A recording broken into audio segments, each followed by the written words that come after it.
Welcome to Stuff Lab, I'm Gwen. And I'm Marty. And Marty, today we are doing another requested video about the moon. The moon. The moon.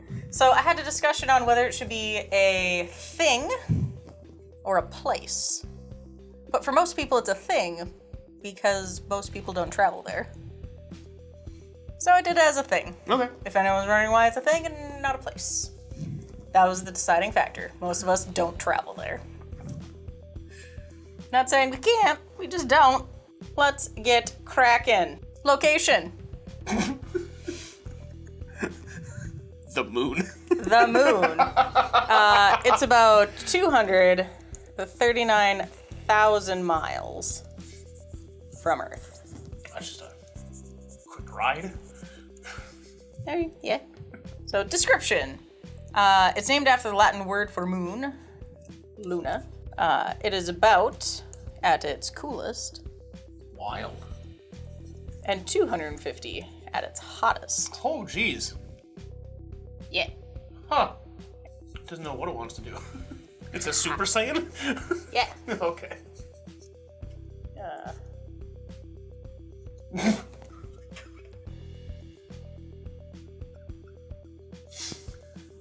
You drawing an anime moon?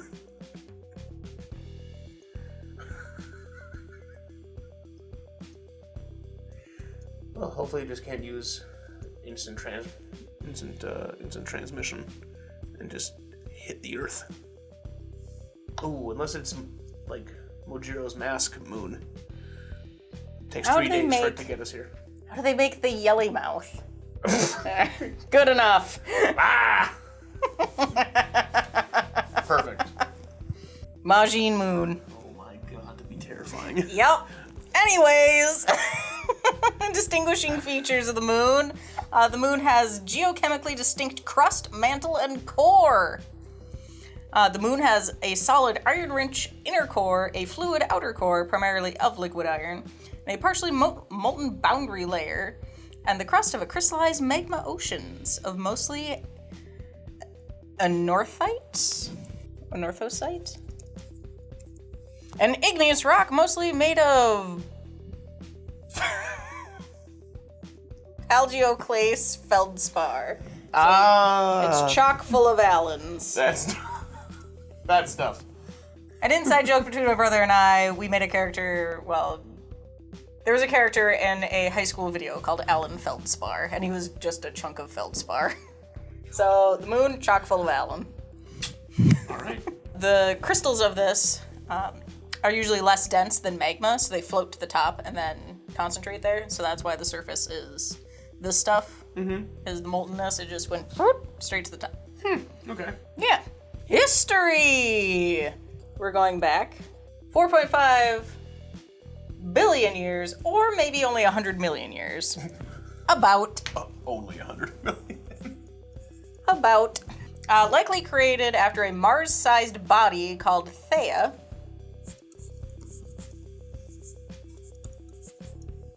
hit the Earth. The debris formed into a most recognizable form in our night sky. This is the most likely case of the moon's birth, but it is still debated. So in the 5th century. Wait, hold on. So you're telling me that the moon is a meteorite that hit the Earth and then bounced off? And got stuck there? Earth matter and the impact item matter, because there's stuff on the moon that we don't regularly find in abundance on Earth. So they figure it makes more sense that the thing that hit Earth carried that substance. And Left some on Earth, but it's mostly there. No, it's in other places on Earth too. It's just not commonly found. Okay. So the amount that they find on the moon, they're thinking it probably came more likely from the item that hit the Earth Okay. than it being transported from the Earth's surface Okay. up there. Okay, that makes sense. Yeah. So 5th century BCE, Babylonian astronomers recorded the 18-year Saros cycle of lunar eclipses. All right. Yep. Indian astronomers describe the moon's monthly elongations.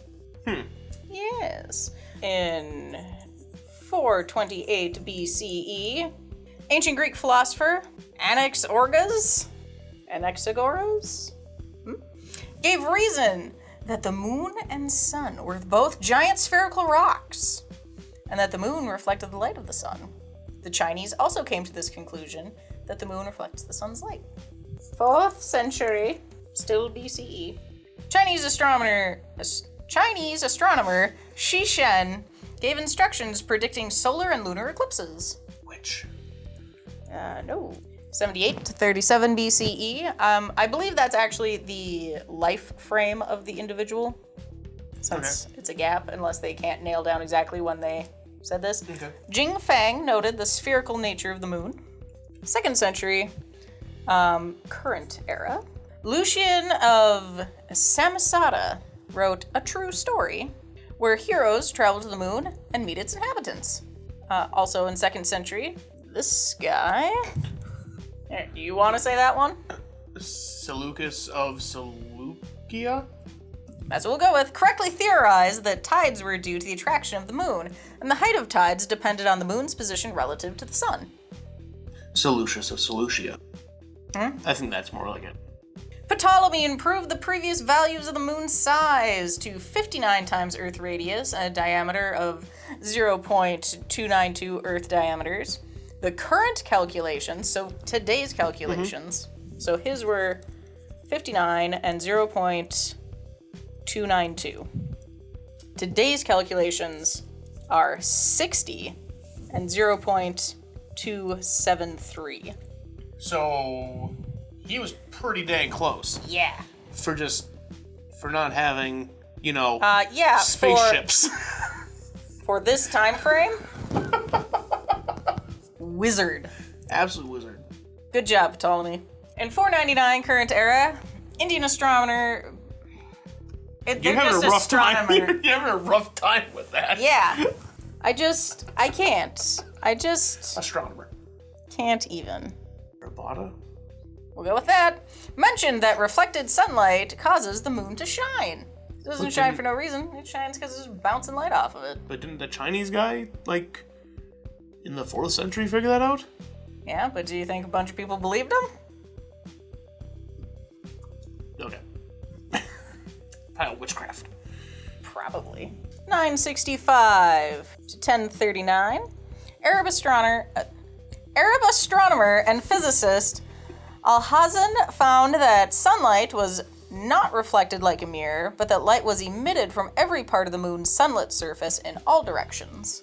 So just because we only see one side doesn't mean the other side isn't bouncing light. We just don't see it. Oh, okay. So this is why I think it's like lifespans that gives me the things. I'm not sure. Shen Ko of the Song Dynasty created allegory, story, poem, or pictures that are interpreted to reveal hidden meaning of the waxing and waning of the moon, that round ball of reflective silver. When doused with white powder and viewed from the side, it would appear to be a crescent. So he did an experiment where he took something circular, covered it in a white powder to simulate the moon, and depending on how he was shining the light on it, it would look full, half, or crescent-shaped. Okay.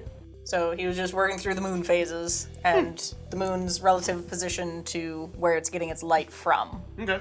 In 1610, people named it the moon because at the time we had no idea there was more than one of them out there.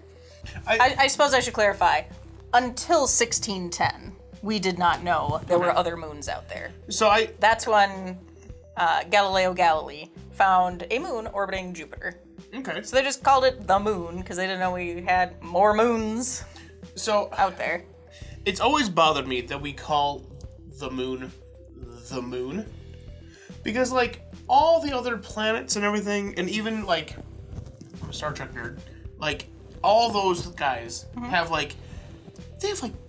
cool names for their moons, and we just have the moon because we thought it was the only one. Yeah, but I mean, it's 2021.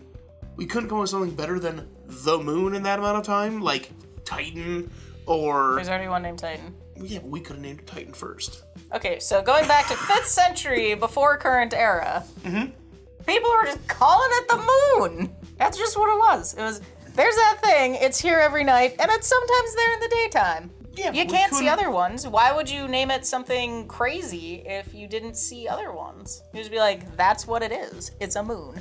Because it's cooler. Cooler doesn't matter. But other planets only have one. Yeah, but now we know there's more than one. We have to distinguish it from our own. I don't know why we gave ourselves the most boring name. We'll call it something else. Just start calling it something else. Maybe it'll catch. Okay. What would... You know what? We'll save that for the end. Okay. We'll save that for the end. 1959. Humans had never seen the lunar far side of the moon until a Soviet spacecraft, one of the Luna series, flew past in 1959. We have never seen it because the Earth and Moon are tidally locked, meaning their rotations are so in sync we only ever see one side at a time. April 12th, 1961. First human in space.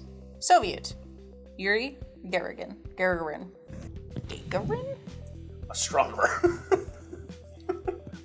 Astronomer. May 5th, 1961. Maybe that's March 5th. May 5th, 1961. I always do that, every time. Second person in space, American, Alan Shepard. June, I know June is 6. June 16th, 1963. First woman in space, Soviet, Valentina Tereshkova. 1968. First manned lunar orbiting mission, Apollo 8. 1969. First human walked on the moon, a man named Neil Armstrong. An estimated 500 million people watched it worldwide. Oh my god, it's so cool. 1972. Last human visited the moon's surface. There's moon missions being worked on right now. Good. Said we just stopped. It's like 50 years ago. Well, been there, done that. Fun facts! The moon helps stabilize our planet's wobble, which helps stabilize our climate. The 5th largest moon of the 190 plus moons in our solar system. Here's a shocking fact. The moon has no moons of its own. No! Wild. The Artemis program will send the first woman and the next man to the moon and develop a sustainable human presence, setting the stage for further human exploration at Mars. Finally. Is SpaceX running that one? Or is it NASA? As far as I know, it's NASA. Okay. Other names for the moon are Luna,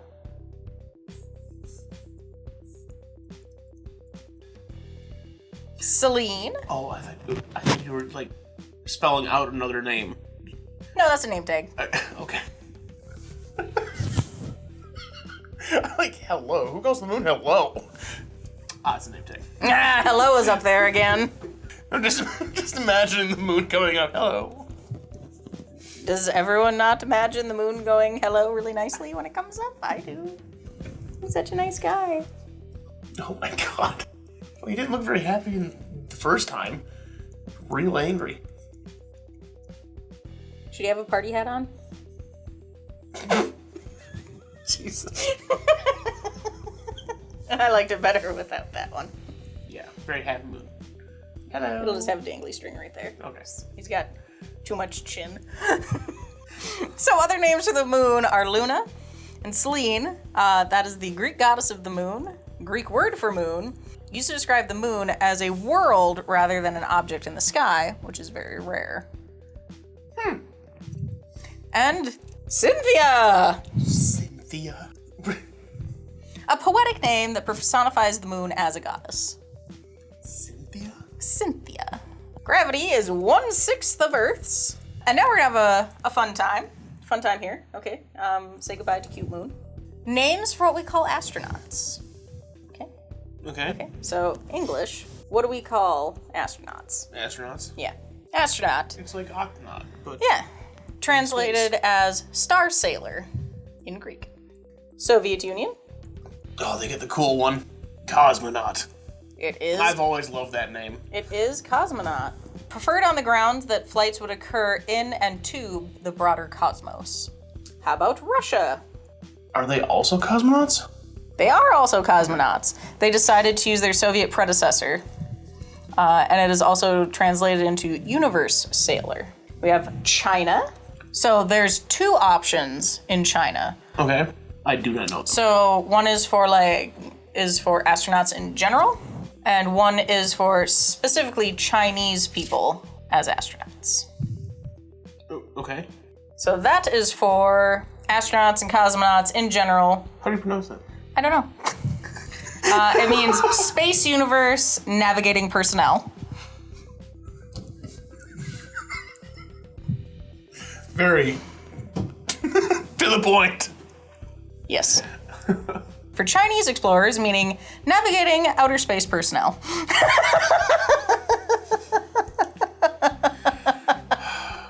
They should really talk to Russia about getting a cool name. Hello, Russia. May we borrow? Okay, Marty. What would you name the moon? What would I name the moon? Let's see here. I don't know. I haven't really put much thought into it. Well, you're thinking now. Comments below. What would you rename the moon? Well, I'd just go back to calling it Luna. So you go back to Luna. Yep. Okay. Or Selene. I'm a big fan of, the Greek naming system. Otherwise, Moon is female, so it had to be a lady name. But it'd be something cool. So not Cynthia. Not Cynthia. Okay. No. I don't know. Like Alexia? Something like that. That'd be cool. Alexia? I can't focus on coming up with a crazy name. Is it a judge? Or is that just curly hair? Just curly hair. Oh, okay, alright. Ooh. I've changed my mind. Oh boy. We're going beehive. Oh boy. Is that what beehive hairs look like? You're just making a beehive. It doesn't look like you're making a hairstyle, it just looks like you're making a beehive. Well, alright then. Just a beehive it is. Let's see here. Oh my god, space bees. I don't know, we were at work a while ago trying to think of, super cool, daughter names. Because I was really tired of seeing just, the boring names that everyone names their kids nowadays. So, I wanted to try and come up with something really cool. And they, you look up, Greek or, Russian daughter names. Pretty cool names. Old Greek. In the Greek times. I don't know. Back in the days of kingdoms and whatnot. Okay, so... Super cool. I can't remember them. They were wild, though. Jeez. You wanted space bees. I don't want space bees. Thinking of 2020, we were already threatened by murder hornets. 2021, space bees. Yeah, those are really the only names I'd call it, just not the moon. Just boring. I like your bees, though. They're very nice bees. They are high quality bee. Okay, so Gwen would name the moon. Oh boy, okay. Of course you'd name it frickin' Herbert. Otherwise, I am very partial to Cynthia. Why?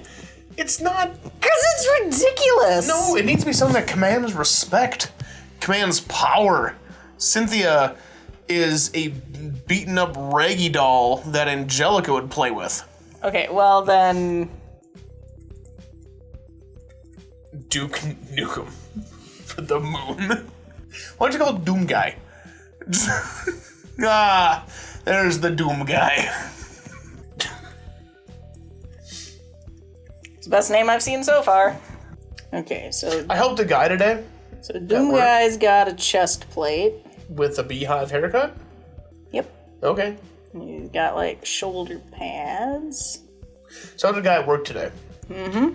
Guess what his name was? It was not as cool as the dude who used to come into work named Orion Cannon. But this guy had a pretty sweet name. Do you want to guess what his name was?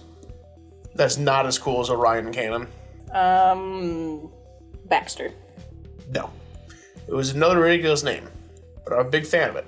Stick last name is Strong. Is it Strong Bad? First name Max. Max Strong. That's Mabs. I just the name Max Strong. Like, Yeah. Pew, pew, pew, pew, pew. shooting the space bees? What? No. No? Of course not. They're nice. Yeah, the space bees are nice. Look, he's waving. What? Oh, don't make him cry. He's not crying, he's blushing. Oh, they blush blue. Okay. Yeah, well, they're purple. Okay, I guess so. That, Like, that makes any colors sense. are out the window now. Yeah, so, beehive hair, old woman doom guy. That is my moon goddess. God. Okay. We're gonna cut a lot of this out, aren't we? Yeah, I have one slight alteration I would enjoy making for this. Oh my god. Still a Majin moon. Yeah. I am proud of what I have made today. Terrifying. Yeah. Yeah, it is. So, anything you want to add? Nope. No? Well, there we go. So, when you look up into the night sky, just remember, Mama Doom guy is looking down at you. Majin Mama Moon. Majin Mama Moon. Protecting us from, well, you said space bees are nice, so. Protecting us with space bees. Oh god. Okay. Anyways. Space bees are shooting stars. Coming to say hi. Oh my god. I'm enjoying the lore I'm making for this, but I doubt anyone else is. So, thank you for joining us. Thank you, Chris Brown, for the suggestion. And we'll see you next time. Bye! Bye.